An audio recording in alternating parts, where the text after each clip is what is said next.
Around the world, they risk their lives to fight oppression. I speak not for myself, but for those without voice can be heard. Every year, the Saharova Prize, awarded by the European Parliament, honors defenders of freedom of thought, like Nelson Mandela, who never stopped fighting to end apartheid and build a democratic South Africa. It is an ideal for which I am prepared to die.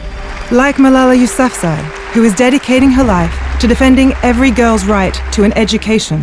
And like Alexei Navalny, who gave his life to the fight against corruption and for a democratic Russia.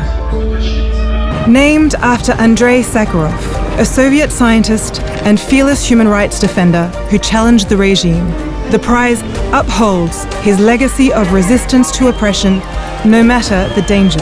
Because the European Parliament stands for freedom of thought, the foundation of democracy.